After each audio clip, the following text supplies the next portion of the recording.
Hello, Space Junkies, and welcome to episode 138 of What a Piece of Junk, the Star Wars podcast here on the Fandom Podcast Network. I'm your host, Scott Butman, and joining me is my original podcast co-host, Mr. Derek Marsh. Derek, how's it going? Happy St. Patty's Day to our listeners and to you, That's Scott. right. Yes, did you make sure to wear some Grogu-themed items today, lest you get the pinch? I have a Buc-ee's, and you'll appreciate this, Buc-ee's St. Patty shirt. So Woot. I wore that out today. We were supposed to go to Lexington had their parade yesterday, Saturday, which was gorgeous. I mean, it was all the way up to the low 70s yesterday. Would have been a great day, Yeah.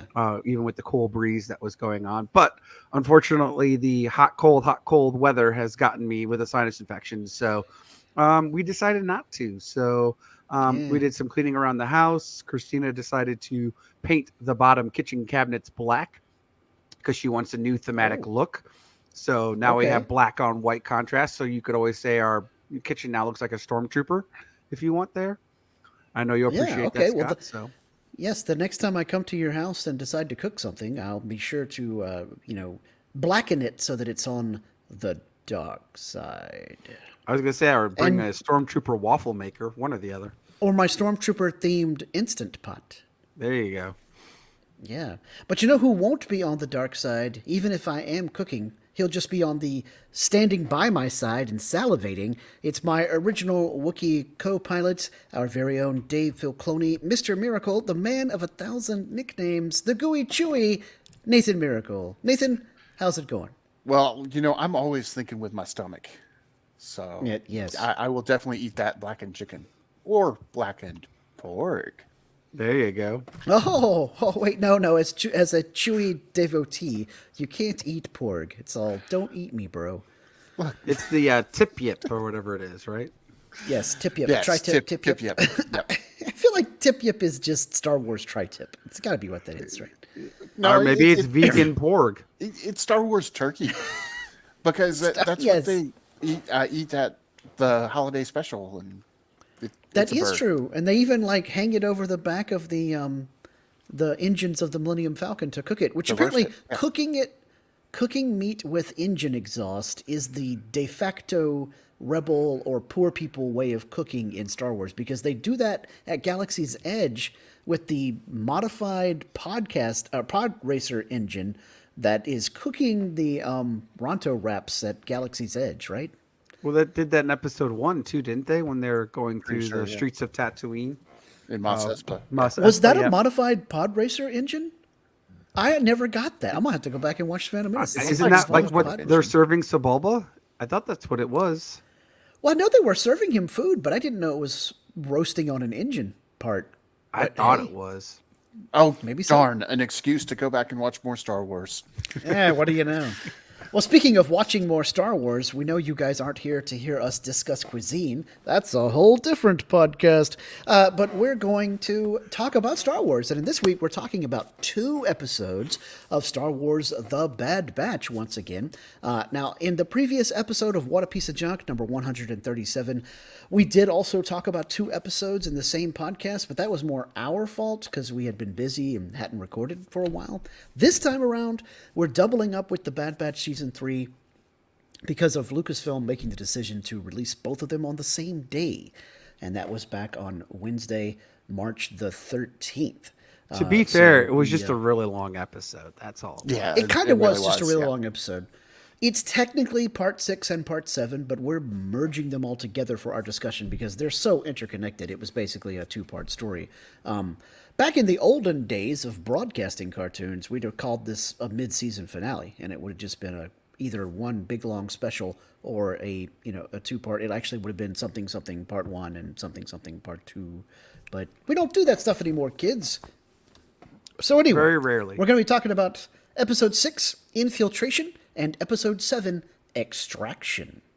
So in these 2 episodes, we see the Bad Batch come under assault by Imperial forces, namely they're dealing with two of those weird shadow clone assassin thingy maboop guys, the dudes that had the electro pill implanted into their teeth so they can kill themselves should they be captured, as an homage or reference to the cyanide pill that various spies had during World War I and World War II, so that they could kill themselves instead of being captured and interrogated and tortured and whatnot. So, yeah, that sounds like it's probably a good enough reason for me to fire up the dark side effect again, because dang, Star Wars animation, cyanide pills, electrical pills, suicide, assassins.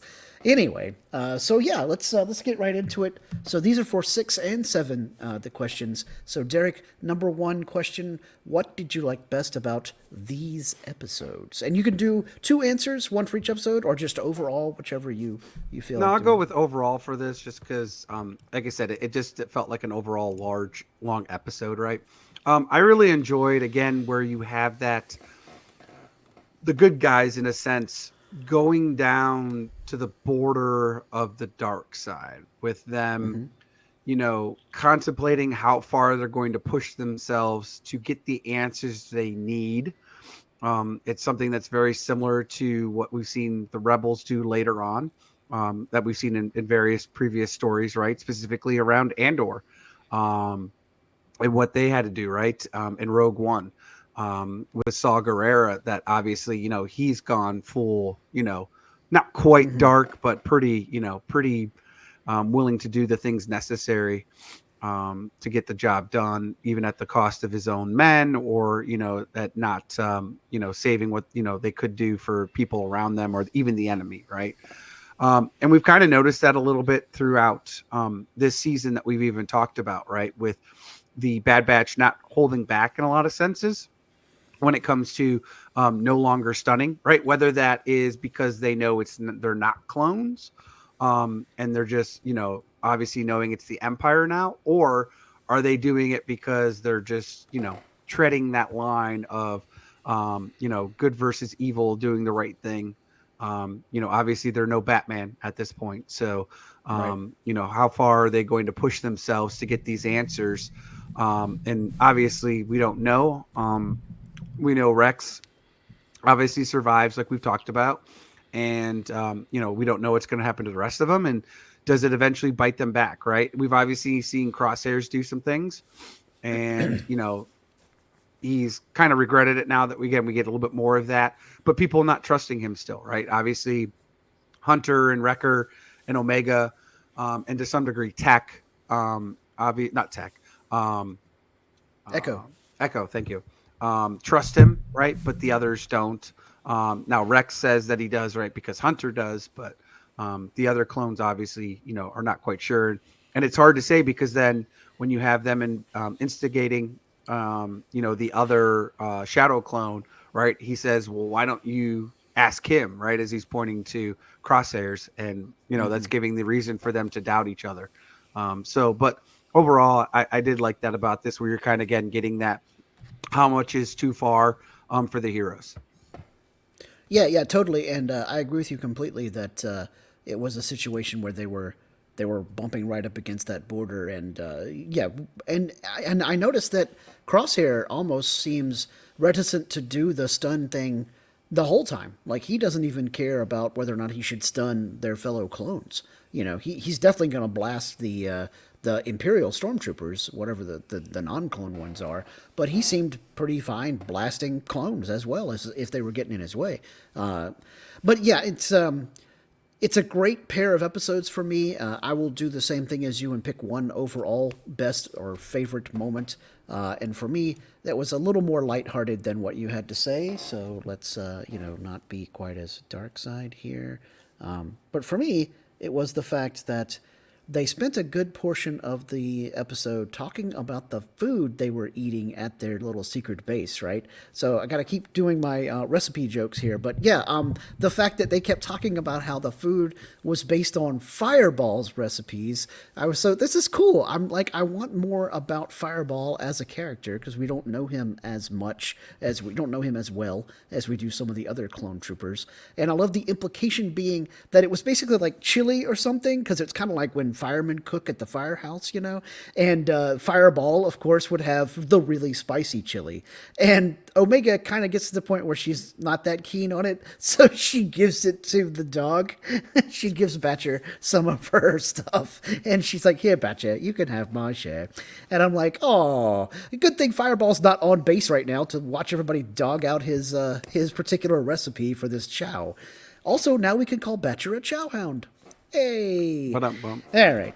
Well, maybe Yes, thank you very Fireball much. will get his own cookbook. Hey, that would be. I'd buy it. I'd buy it. It'd be like I'm cooking some Fireball chili. Just Brought put to you by cayenne on Clone everything. Trooper Fireball. Exactly. But I do enjoy that eating in the mess hall was kind of the moment that the second Shadow clone assassin was getting ready to be able to take out people, and then he noticed that it was Omega, and so he was all like, "Ooh, wait, I better call this in before I take her out because we've got the standing order to capture her alive."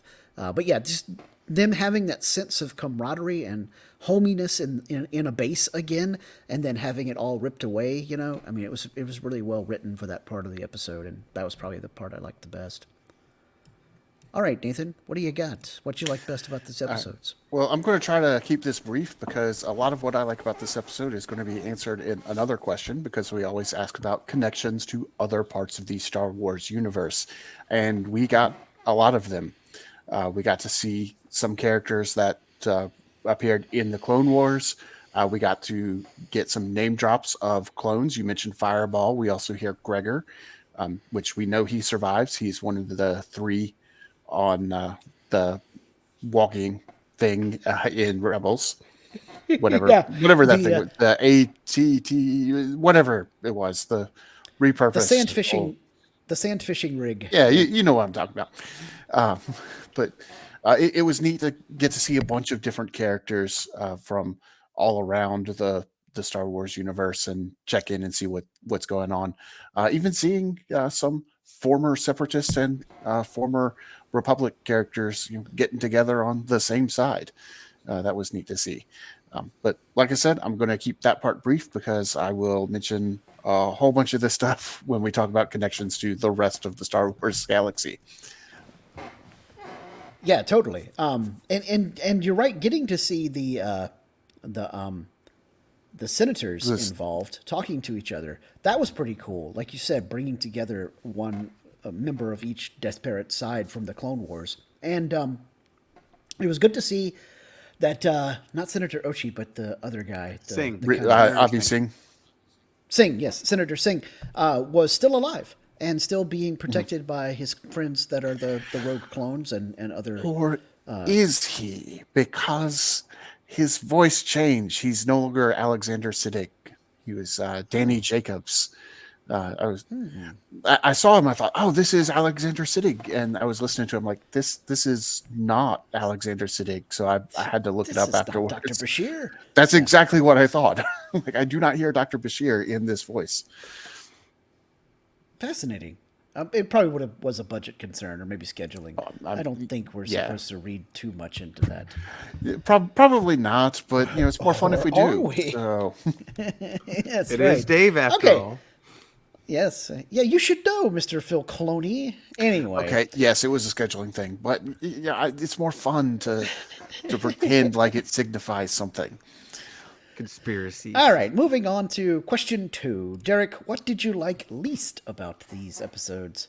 So the first one, I got 2 quick things. Well, one long thing and the other quick thing, though, is that I love how, like, the whole time, like, somebody, is entering the base and they have like no like whatsoever like they're like, we need to get out of here, and they're like, let's go. Like, they're not even worried about like you would think like, okay, grab the kid and let's go. You know what I'm saying? Like, come on. Also, yet another intruder has easily infiltrated their base. Come on, Clone Force 99. Where is the OPSEC? Security? Nah, we don't do that here. But my biggest gripe though with this one was Wolf. To me, it was just plot armor. I didn't care for it. There's no reason that when they radioed the clone shadow radioed in, that it wouldn't have gone straight to Hemlock. Why would it go to a bunch of clones? I'm sorry. That was stupid. Oh, I'm going to believe these clones are going to do what they're supposed to do, right? It's not the refurbished clone assassin shadow clones, right? That's one thing. But these other ones, it's like, let's do it. And it's like, okay, and then it's Wolf. And it's like, oh, okay. Like, we just get away now. It's like it was really good up till about that last quarter of the episode. When it was just like, okay, it's gonna be clones and they're gonna, come to an end and all this stuff. And I'm just like, all right, whatever. Other than that, I really enjoyed the episodes because I really liked, that Crosshair's got his moment against the shadow clone. Like, he's still not completely helpless. He won in hand-to-hand combat. He's not just a pure sniper. I thought that chase scene was cool. I really liked that. But just like I said, that to me is just plot armor that I just was like, all right, whatever. Like, if we know that Hemlock would have used anyone to some degree, that he has the whole empire at his disposal, but at the same time, he would have kept it close to the chest. Like, if Omega is there and it's a shadow clone found it, like, the direction should have been like, I'm the only one that knows it, right? You need to get all this out, and I'm only going to send in death troopers and whatever else and my more shadow clones to come get her, right? Because basically they just scared them off. They did a whole Admiral Ozzel that we'll talk about later, where then alerted the clones to where they're at, coming to get them, and they escape. So, like I said, that to me, I just didn't care for it. I mean, you could say whether it's plot armor or not, but to me, it was like, oh, okay, so now Wolf is going to be like, well, we kind of owe it to him. I'm just like, oh, this is stupid. Okay, that's my gripe. My complaint piggybacks with yours. It was in the way that Wolf reacts to Rex basically telling him, because Wolf is all like, I'm not going to fight against the Empire. Are you fighting against us? And Rex was all like, well, we're fighting against the Empire, but we want you to stop considering yourself part of the Empire, and we're obviously doing the right and honorable thing, which is true. But I feel like there are plenty of other clones and not clone troopers, like stormtroopers, that are standing there that, even though their commander is Wolf, and he's all like, don't attack these people, don't try to capture Omega, we've got to talk it out. I just think that the clone commando guy with the glowy helmet and various others would have just him. been like, yeah, they're like, no, you guys are now traitors too. We're gonna blow you away and attack Bad Batch and capture Omega. I much prefer that it has come this way for storyline purposes, but internal logic, it's hard to reconcile that with some of the other parts of this series where we've had a similar situation, and the loyalist forces there for the Empire tell the clones that are trying to be honorable to throw down their weapons and you're now under arrest and that kind of a thing. You know what I mean? Like, even if they don't blast them and blow them away immediately, they at least relieve them of command to take their guns and send them to prison. We literally saw that happen with Hauser. And so, yeah. And then what's going to happen with Wolf now? Like, oh, I went back and just let him go. Yeah, and hey, maybe Wolf will have his comeuppance, but it was just a wonky way to end the episode. Wolf will definitely have his comeuppance because he has to end up with Rex and Gregor. Because those are the three that are correct in Rebels. Yeah, but I rather would have him then just thrown down and been like, "Yeah, let's go do this," instead of and like him joining Rex happens right now, and we have a fight. No, it'll happen later this season. I believe we will see it, but. Yeah. Anyway, Nathan, what was your least favorite part? All right. Well, this is something that we've discussed with the Bad Batch before, and it's that my favorite parts of this episode, or this pair of episodes, are the parts where the Bad Batch either isn't in it or aren't really doing anything.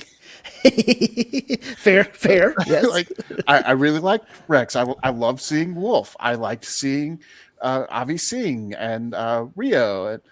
All of that's great, and none of it had anything to do with the Bad Batch. Right, yeah. Like, right now, Omega is a MacGuffin.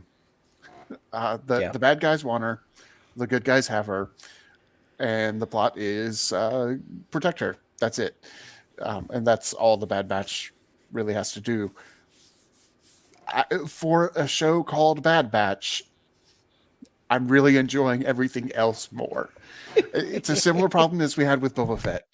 The best episodes of Boba Fett were the episodes that focused on Mando, and that's Yeah. not good.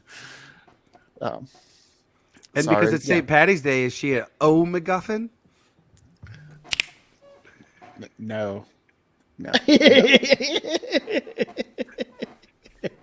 All right.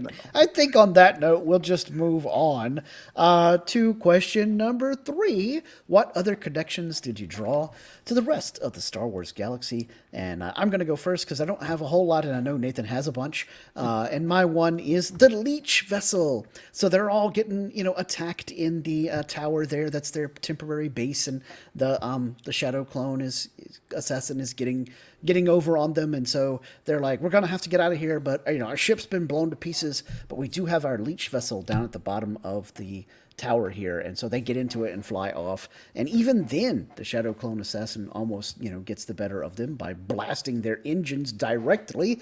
But it was cool to see that thing again, and I love the concept of the leech vessel, and I hope that someday we get to see one do stuff in live action, whether that be in the Dave Filoni produced big screen movie or some other Star Wars live action series that has a leech vessel moment, where we basically get to see some boarding actions that happen mid space flight instead of with the original boarding action that we saw at the very beginning of Star Wars Episode 4, A New Hope, where they capture the Tantive V4 and then cut open the hull and board in and try to capture Princess Leia, and so on and so forth. So I think anything involving the leech vessel is cool, and it was fun to see it again. Derek, I'll let you go next because I think Nathan has like a whole list, laundry list. No, I mean mine was, you guys already mentioned it earlier with Senator Chuchi and Singh. I really like that scene right there. Obviously, it was great to see that some of the Empire / the Republic are now realizing, yeah, we probably were the bad guys in that. The Separatists we just the wanted to be baddies? separate Yes. from everyone else for independence. And yeah, now they kind of want independence. So it's like, yeah, yep.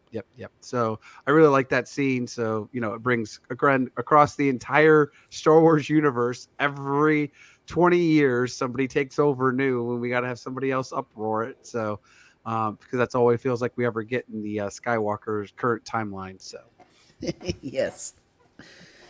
All right, Nathan, unleash the crack-a-lackin' list. So we've actually mentioned a lot of these already. So we have Senator Rio Chuchi, who we saw earlier in Bad Batch.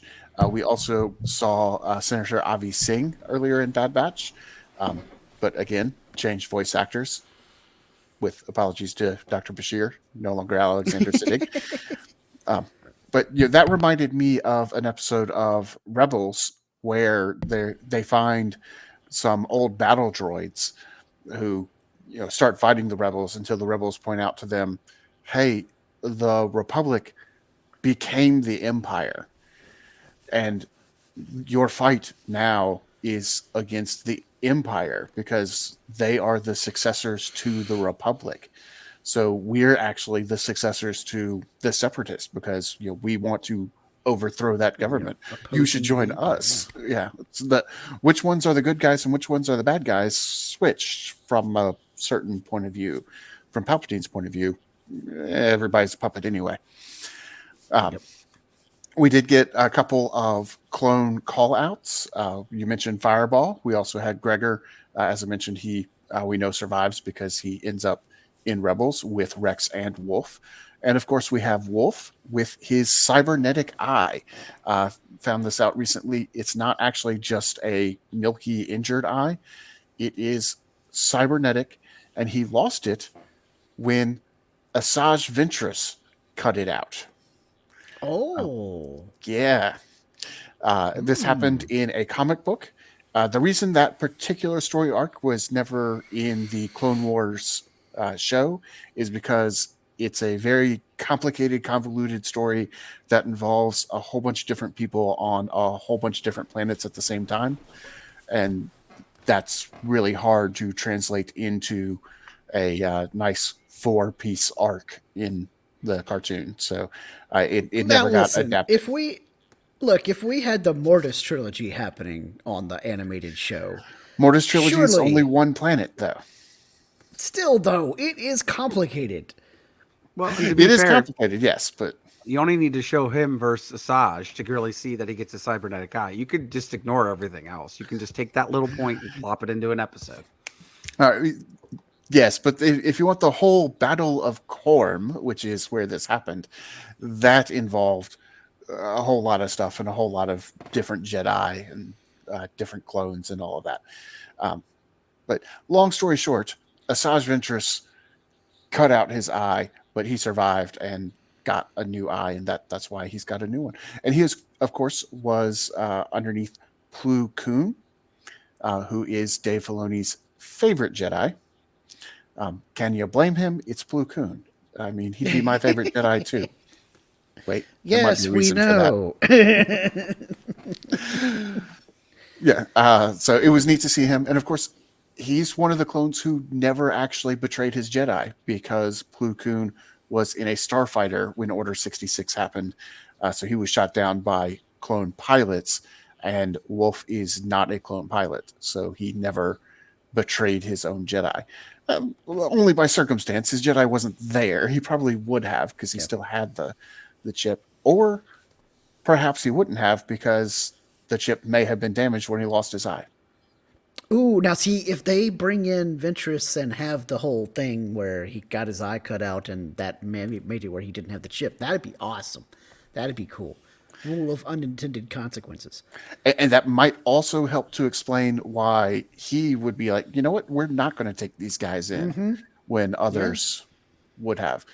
And then once he gave his orders to his good soldiers follow orders.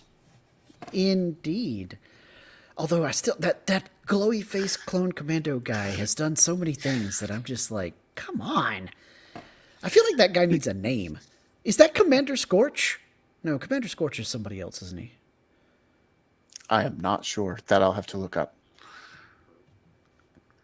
But that's all the connections I'm going to go with for right now. Okay, cool. Really good list. I dug it. That'd be cool if it was that gold-plated Imperial Stormtrooper in Thrawn. Like he survived the whole time. Captain Enod? Is that what they... Enoch. Thank you very much. Yes. Because they borrowed the biblical name. Oh, that's right. That's right. Yeah. So maybe Scorch. I guess that's Enoch. It's possible, Derek. Is there a connection there? I don't know. I'm just trying to think. Clones can be, their lifespan can be extended as well as accelerated. So that would be interesting. Okay. Anyway, speaking of clones that have been changed and modified, let's talk about question number 4. What's the deal with the shadow clone assassins? So yeah, these secret agent type clones, they tried to make Crosshair become one of them. We saw one earlier in the series that Rex had to fight. I believe that was the tail end of season 2, right? Where we first saw the shadow clone assassin with the and Rex was going to capture him. On Coruscant, thank you. Rex was going to capture him so that they could find out who are you working for. And instead of answering any questions, he pulled a German spy move and bit down on his tooth that had the electro pill in it that killed him as an homage to the whole cyanide pill thing.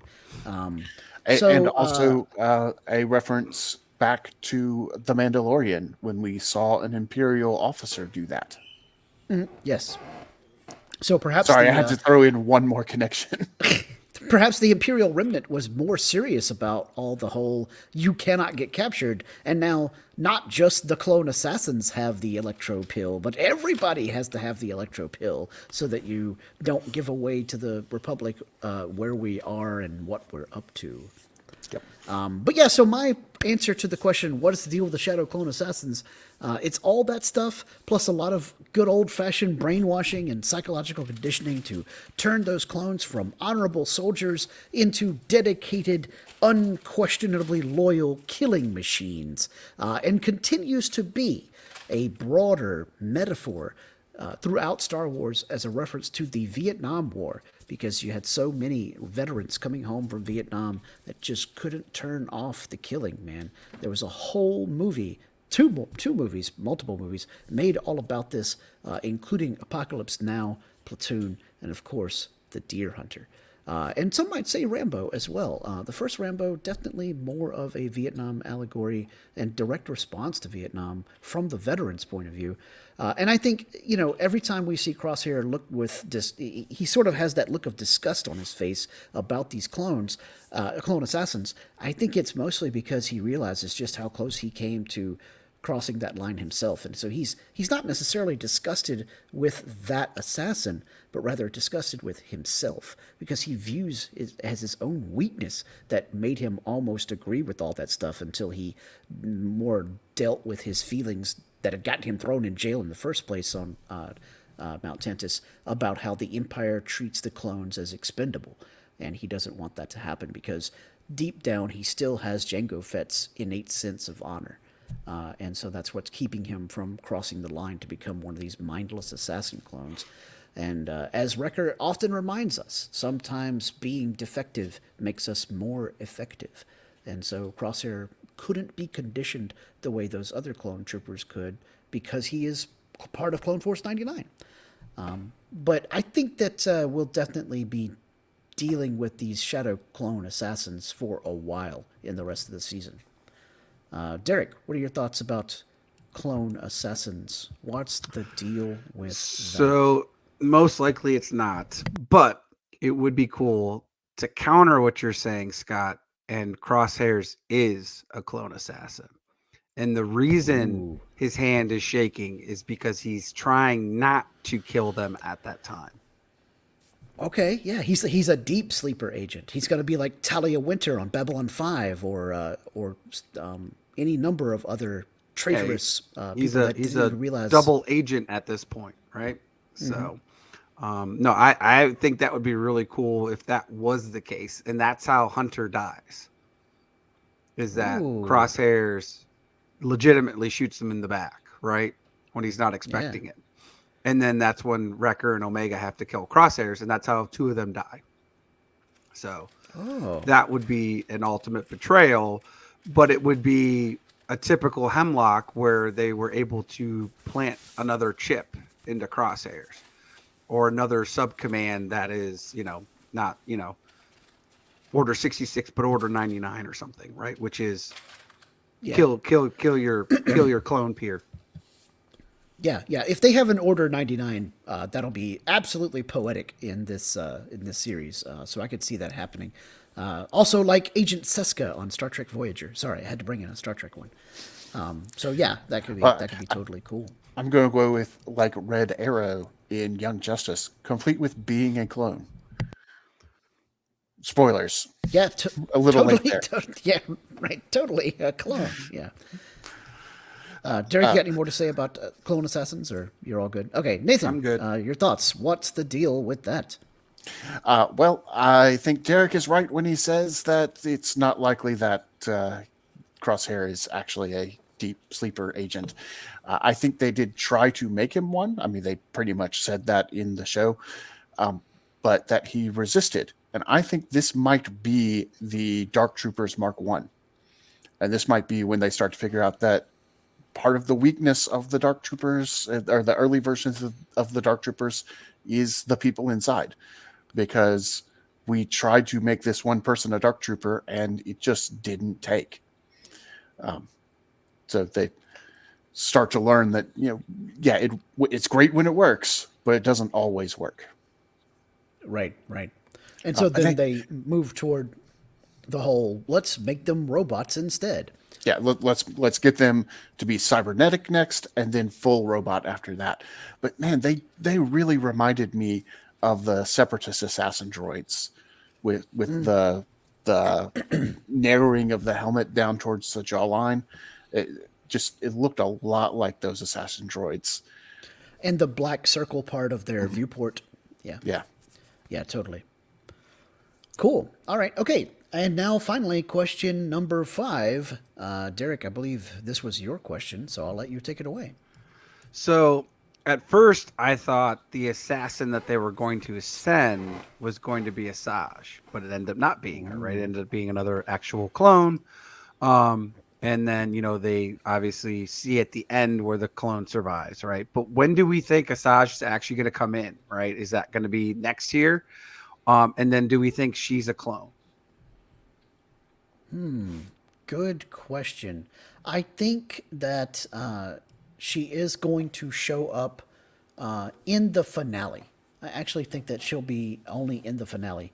And I don't think that she's a clone, although that would help answer the idea that was put out there by the authors of Dark Disciple, because they said on X, Twitter, whatever we call it nowadays, when Asajj was seen in the trailer for season 3 of The Bad Batch, they came on Twitter the next day and said, fans of Dark Disciple, this story is not going to mess up your understanding of the novel. Everything that happens is in keeping with the storyline from Dark Disciple. So if it's a clone of Asajj, then And that's why they need that count. yeah, exactly. If it's a clone of Asajj, then that keeps the storyline intact, because the real Asajj died after that story with Quinlan Voss, right? Also, we as the viewers have not been able to see what's behind all the laser gates in the vault on Mount Tantiss. And if it's a clone of Asajj Ventress, and that's what they're trying to do with all the M count thing to get a force-sensitive clone going, that would be a cool reveal right before the episode, the penultimate episode this season. They open the laser gates, and this time we get to see it's Asajj Ventress in a tank. Dun, dun, dun. And then she comes out of the tank and goes to assassinate whomever in the finale. So, yeah, now I'm kind of thinking it might be a clone of Asajj, and so that's how we see her. So I'm going with it. Yes, clone Asajj Ventress. That's the reason the M counts are important, because it's a continuation of the experiment for Project Necromancer to find out if they can make clone force-sensitive bodies for Palpatine to inhabit later. And then also, that's how we're going to get to see Asajj do stuff, even though she should be surely they must be dead by now. All right. Nathan, what do you got? So I like that idea. I'm running with it because the idea that what we see in this show doesn't mess up Dark Disciple basically only leaves two options. Either these are flashbacks, or these are, this is a clone. That's basically the only two possibilities. Dark Disciple most definitely happens before the end of the war. There's no way it can happen any later than the start of Revenge of the Sith, and honestly can't even happen at that point because we know where Count Dooku is. Yeah. So we're definitely past that point. You know what? I'm going to go with it's not a clone. I'm going to go with it is a flashback. And it is a flashback to the Battle of Korm, where she takes out Wolf's eye, and we might actually get to the on-screen story of how he lost that eye. Maybe he's retelling that story to Rex or to the Bad Batch. One of them could be like, "Hey, what's up with your eye? And how come your chip is all damaged and messed up?" And if he can, explain this is what happened, and that would allow Dave Filoni to take a story that already exists and adapt it into the cartoon format, which he very much likes to do. That's already been done with Ahsoka's story. He likes to do that. So that's what I'm going with. Not a clone. It's a flashback. Okay, totally makes sense. And although I do like the clone idea. Nathan talked himself into it, then talked himself out of it, and now talking himself back into it. Every time I think I'm out, they keep pulling me back in. The advantage of the clone idea is it gives us a satisfying ending to this arc of, we needed the M count for this particular test. But that test would really be a test for, well, can we do this with Palpatine? So there's a larger storyline, but we can still have a tight end to this storyline with here's Ventress. And the other big thing about it is you can have the tie-in with the heir to the Empire when you have a big fight with this cloned character at Mount Tantiss. It's Right. not just that. Do you think we get Grogu in this at some point? The story of why the Empire's wanting Grogu because of his M count. Because they're after Omega for her M count. But do you think they would do something with Grogu? Not in this show. Eventually, yes, but I think it will be set closer to the original trilogy. I think we're going to see, and I think it will be in a live action moment, because we're going to see Keller and Beck fighting to save Grogu, and he will fall, and whoever the Imperials sent to capture Grogu, or bounty hunter, or whatever, however, to put him in the prey. Clone Asajj. Maybe. In live action. Yeah, but the Asajj. No, but the with 3 J's instead of 2. 3 J's. 3 J's. Anyway, so that's the person that would have put Grogu in the pod originally. What happens if the Asajj Ventress we know was the clone, though? This is the real Asajj. Oh, don't give me some Peter Parker Which Clone is Saga 1J. nonsense. Not yet. Now The real Asajj was trapped under the Statue of Liberty ever since Gwen Stacy died, and the Jackal has been releasing clones of her. Wait, no, I'm getting my properties all mixed up. It is all Marvel though, and therefore it is all Disney. Yeah. But no, Please, let's not no do Clone that. Saga. Please, no Clone Saga. Anyway, I was just trying to think because so, they do yeah. spell Asajj with 2 J's, so maybe she was the clone the whole time.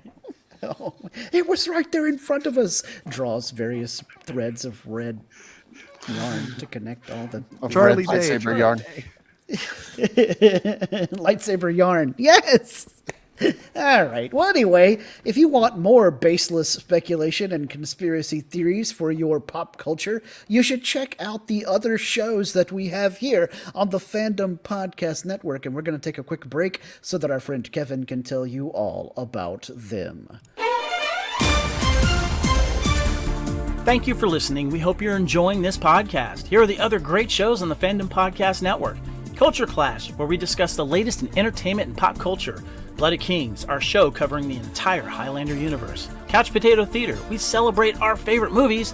And Time Warp, our Fandom Flashback show discussing a year in movies and our favorite retro movie, TV, and pop culture topics. Good Evening, discussing all things Alfred Hitchcock. Hair Metal Podcast, we cover the rock metal music of the 80s and early 90s. Type 40, a Doctor Who podcast, discussing the time-traveling Doctor Who universe.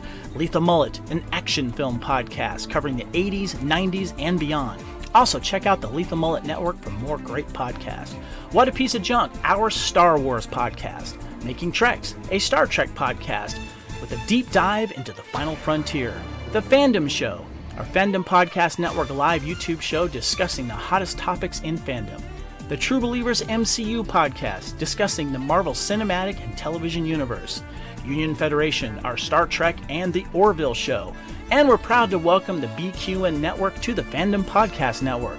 Please visit our friends on the BQN Network, a Star Trek Universe podcast that also includes your favorite topics, movies, history, superheroes, and more. You can find the Fandom Podcast Network on YouTube. The Fandom Podcast Network is also on all major podcast platforms. The Fandom Podcast Network audio master feed is on Podbean at fpnet.podbean.com. You can find the Fandom Podcast Network on Facebook, Twitter, and Instagram. You can email us at fandompodcastnetwork@gmail.com. Thank you so much for listening, and remember, respect others and enjoy your fandom.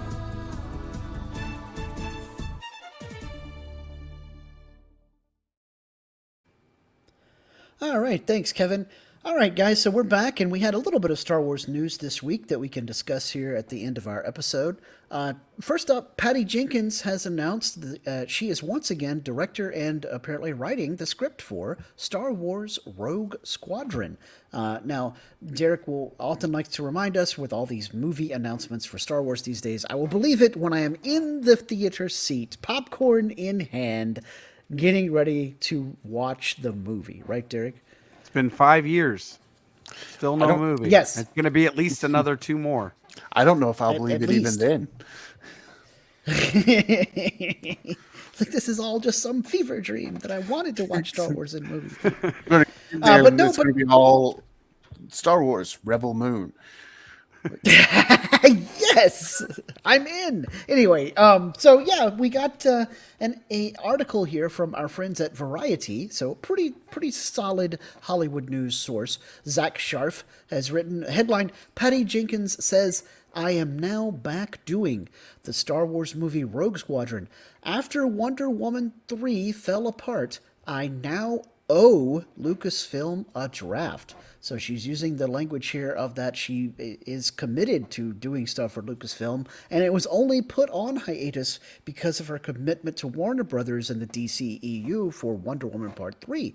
But James Gunn and friends that have taken over the DCEU do not want Patty Jenkins' Wonder Woman 3 to happen. I'm with you, Derek. Thumbs down, but that's a whole different podcast.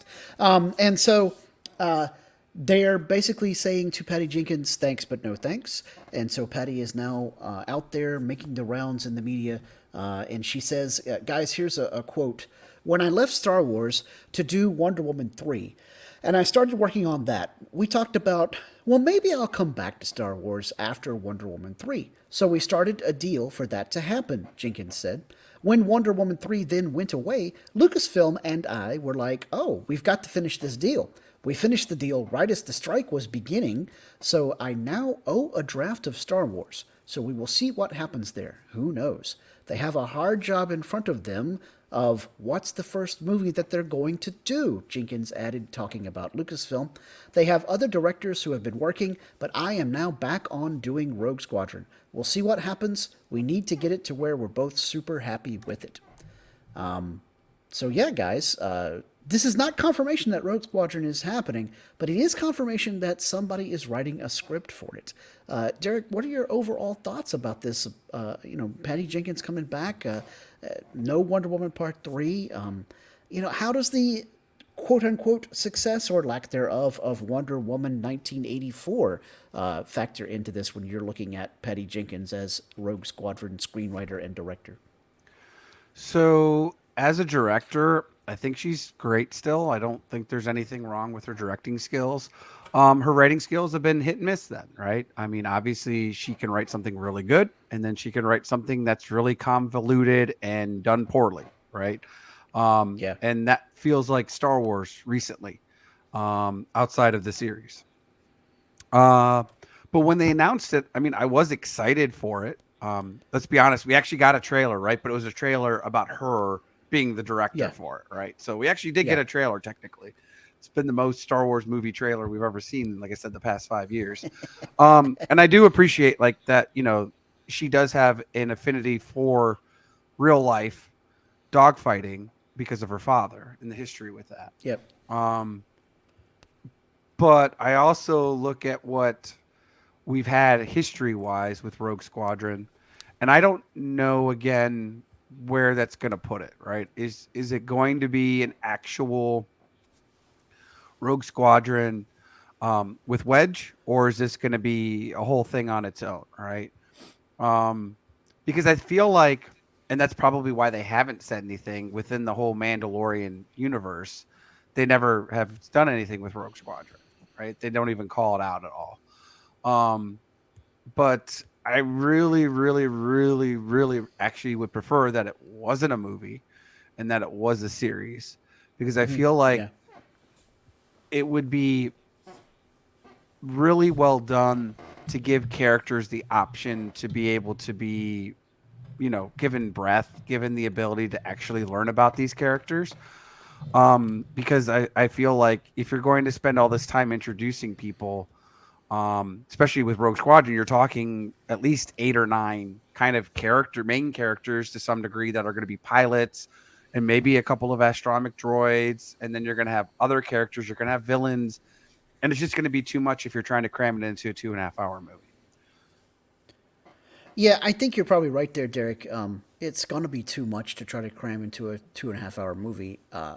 So I think what they're probably going to do, or I guess maybe not probably, what I expect for them to do is that it will be set between Empire and Return of the Jedi. And so it's going to be the classic Rogue Squadron storyline era of them going out and doing stuff as part of the rebellion in order to almost be like rebellion commandos, right? And so Wedge will be like the main guy, the head honcho. And this will be an excuse for them to recast Wedge with a younger actor. Obviously, Dennis Lawson is not going to be an action hero at his age. No offense, Dennis. Even with deep fake. Right. But so what that means Deepfake is good for a few minutes. It's not good for a whole movie. Correct. Right.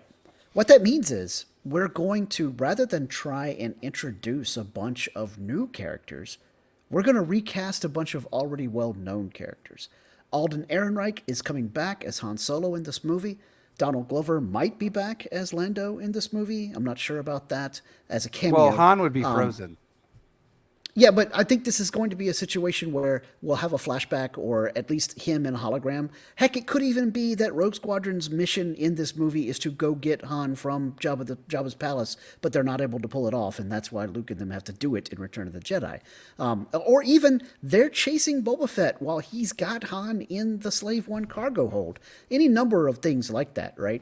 And it could, and this will also give them a chance to recast Princess Leia and Luke Skywalker. So we'll have somebody who isn't Mark or Carrie playing those people in live action in this movie. Because then you can do all kinds of cool action stuff, but you don't have to introduce a bunch of new characters because we already know who these characters are. Now, is this going to make for a good movie? Are people going to accept this? Probably not. But Why not do Shadows of the Empire then? Well, we could do Shadows of the Empire like this. That could be what they're aiming for. I mean, Wedge and them were involved, and we could, instead of Alden as Han Solo, we could finally have a live-action Dash Rendar, and it'll be some new actor we've not heard of. And then you get your scoundrel pilot thing. What's his name from Jack Reacher? Oh, yeah, that could be a good Dash Rendar. I can't think of that actor's name. Yeah, I can't think of it. Yeah, he's got the big bulky dude. I'm no help. Yeah, he's got the he's got the range. I think he could do a Dash Rendar, and then you've already got a CGI model of a droid close to Lebo Dash Rendar's Lebo with L337 from the Solo movie. But yeah, I think that's what's going to happen. We're going to be between 5 and 6, and we'll have recasting of characters we already know, so we don't have to spend a lot of time with background and build up and intro and so on and characterizations. You put way too much faith into Disney. Well, probably. I mean, and so of course, what will happen is none of that's going to be the case. It'll be Poe Dameron leading the Rogue Squadron in the New Republic. You know, I might be okay with that. I might be okay with a Poe Dameron Rogue Squadron. I might be okay with that. But yeah, and I'll be all wrong. I won't even have the year. I won't have the era correct. You know, right? But I would still prefer the series. Yeah, right. I would prefer a series as well. Nathan, what do you think? I'm going to buck the trend here. I'm going to say it's not going to be a series. It is going to be a movie, and it's going to be set after the fall of the Empire. But instead of trying to focus on 8 or 9 different characters, we're not going to use the characters from the books by and large. There's going to be 1 or 2 characters from the books, or we might cameo a few of those characters. Maybe we get a Corran Horn. He was in Rogue Squadron. And that would tie into the whole Jedi Academy and whatnot. But we'll follow a storyline, and there will be a main character who is part of Rogue Squadron, rather than trying to focus on the entirety of Rogue Squadron. And then we end up with one storyline with that person being the key person. The rest of Rogue Squadron will show up. They'll be supporting characters, but you won't really need to know who they are or what their deal is, other than these are ace pilots for the Republic. So it's like James Bond. You get the one kinda. agent, and then you get all the agents at the end. Or it could be more like Top Gun, because Patty was kind of leaning into the Top Gun atmosphere, and so therefore we'll have our main character that Nathan's talking about is going to be our Maverick, and they're trying to prove whether they're worthy enough to join Rogue Squadron. And so the rest of the Rogue Squadron folks are like cameoing it. Wedge is there as like the final arbiter of whether or not you pass the tests and all. Nope. I think we will not get Wedge. I think we'll not get any characters that we would need to recast. No Wes? Oh. No Wes, Wesley? no. Wow. None of those. Because Disney has been very reluctant to do any recasting since Solo. That's so true. I think they will continue to not do any recasting. We might get Wedge if he's a cameo, like if he's the guy who determines whether you get in at the end or not, then they might do the deep fake thing and have him show up just for the graduation ceremony or what have you. But then you can get Dennis Lawson. But I don't think they're going to have any characters that they have to recast from here on out. Interesting. And again, that's why Disney. You may be right. Yeah. I don't like that. I would rather them have recast for these characters, but I don't think they will. I think the only character that they might recast is the one from Ahsoka who passed away, and that Balin. just because Balin, and that just because there was an active storyline with that character. And it was a sudden and unexpected thing. I don't think they're going to recast any of the legacy characters, so to speak. Yeah. Well, yeah. I could agree with your comment about legacy characters, but Wedge is not somebody that you're talking about here. I mean, you're talking the big five. I'm the one who's talking. I know who I'm talking about, and I'm talking about anybody who appears in the original trilogy, with the exception of Darth Vader, and him only because they can get Hayden Christensen to do it. Yeah. Although your point about we're going to replace Balin Skull with somebody other than Ray Stevens is because his death was unexpected and a storyline was ongoing. I mean, all of those things are true about Carrie Fisher dying as Princess Leia. You know, I mean, there was a storyline ongoing, and in the way that they didn't recast, and that was probably a terrible idea. Yeah. Yes. Yeah. Well, they didn't have deep fake as well as they did back then either. True. Yeah. All right. Well, prepare yourselves for the worst segue. Speaking of Star Wars actors passing away, we unfortunately have to take a moment to pay respects to another one of the original trilogy actors who has passed away. A much smaller part than Princess Leia, obviously, but Michael Culver has died at the age of 85. He was famous for playing Captain Needa on The Empire Strikes Back, and he was the guy that Vader choked out, and we just see him collapsing to the floor, and Vader says, "Apology accepted, Captain Needa." And we're continuing the theme at that moment in the film of Vader choking out inept, or everyone, at least, if not inept, but Imperial officers who don't do what Vader says they have to do, no matter how difficult that task may be. Or don't do it well enough. Yeah. I mean, to be fair, he guys, gives everyone multiple tries. He does. He does. He did not give Captain Needa multiple tries. Well, what we see on screen, we don't know how many times he's lost the Millennium Falcon at this point. I believe he doesn't even give Admiral Ozzel multiple tries because it's not been that long since he killed General Tage. No, Admiral Motti. No, General Tage. In the comics, Tage gets off the Death Star before it goes exploding, and he becomes kind of the head military guy. And he's running the Executor and Death Squadron and doing the whole, we don't need a Death Star because we can do this with Star Destroyers and whatnot.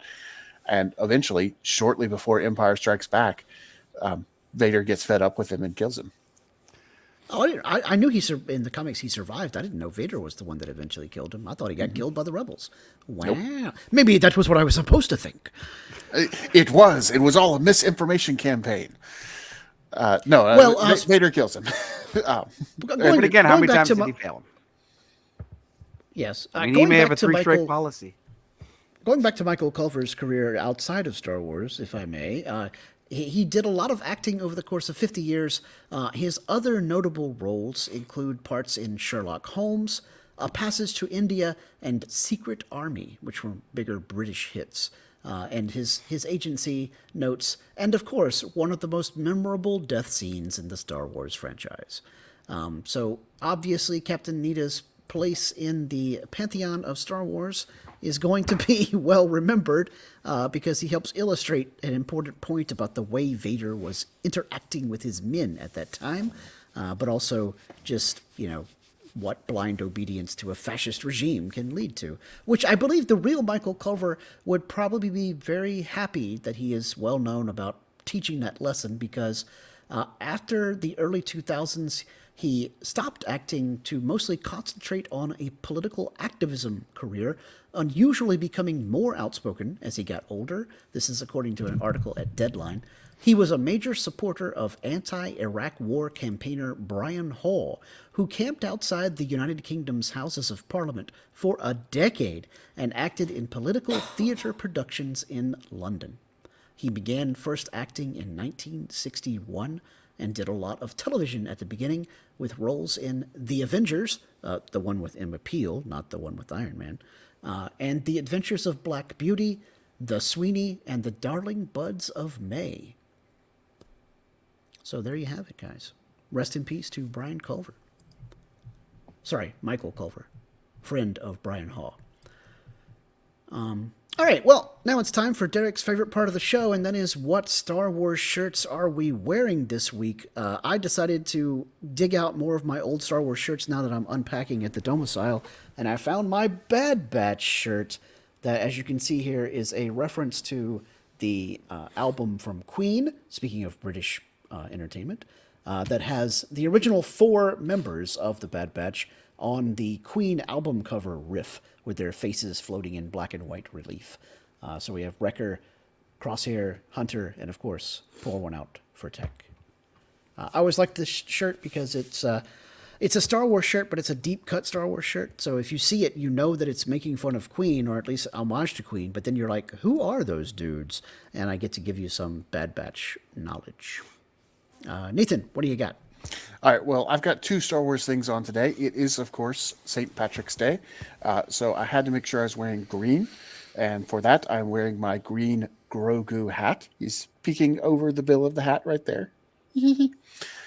But I could not wear this shirt today. Since we had Clone Commander Wolf, I'm wearing my Wolf Pack Dave Filoni t-shirt. Just the perfect shirt for the reintroduction of Clone Commander Wolf into the storyline.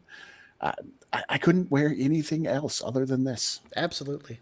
I enjoyed the fact Is that all you've Wolf been brought wearing up to... for like a week? No. I put it back on today. I made sure not to get it dirty. I liked that Clone Commander Wolf mentioned to Rex, I thought you were dead. And then he talks about going down on a cruiser, and Rex was like, oh, I did go down on the cruiser, but we lost a lot of good men that day. A reference to, of course, the finale of Star Wars: The Clone Wars. An excellent connection to another piece of the Star Wars galaxy. That's right. All right, and Derek, what do you got on?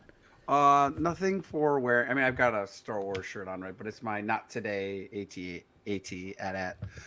But a couple of rare foils. I don't think I've showed you guys yet. I'm wanting to get these graded, but I don't want to go into a whole HGA thing right now, so I may not get them graded because what's happening. Because screw you guys, that's why. Yeah, because they don't want to do subgrades anymore.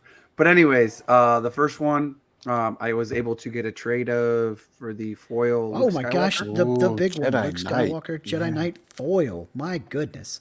Derek, can I ask how much that set you back? Or I guess you traded for it. Or I guess whenever you can, tell us how much you think that card might be worth. This one's worth about $350 or so, depending on the market. Wow. But no, I traded for it. Actually, I traded a gentleman for both of these cards. And it was actually Star Trek, because obviously for Star Trek, you don't need this cards anymore, right? Because you can just print everything. Right. But for Star Wars, if I wanted to do stuff, you obviously have to physically have the card. So that's why I've been a bit more collecting those. But obviously I wanted these so I could put them, like I said, graded like I did with my other ones with the custom slabs, and then put them on a wall mount I want to get for all the stuff. So I got that one. And then I traded a full set of limited edition Premier Star Trek for this. Nice. And I got this. The ultra rare foil. Oh, Darth Maul. Young Apprentice. Yeah. Foiled. Yes. Oh my gosh. Ironically, this one can range from $650 to $1,000. Yeah, I was going to say, ironically, not what you would think of as more of a big character in Star Wars besides Luke, but yet rarity-wise, much harder to find than Luke Skywalker Jedi Knight. And I'll be honest, I think it's probably the coolest picture, though. It is a picture. really cool picture. Yeah. So I haven't been able to nab one. I mean, I have one of the non-foils, but it was pretty beat up because I got it actually at a pretty good price. Because even the non-foil one will go for like $400 to $500. I got it for like 200, but it was played. But hey, I got it in my deck because it's played, because it's fun, since I don't have to worry about grading it. Yeah, but. Totally. Cool. All right. Well, if you guys want some of your own cool merch for What a Piece of Junk, a Star Wars podcast, please check out our store over at tpublic.com, where you can find iPad covers, coffee mugs like Derek has there, and all kinds of other What a Piece of Junk cool items, and of course, items for the other podcasts here on the Fandom Podcast Network.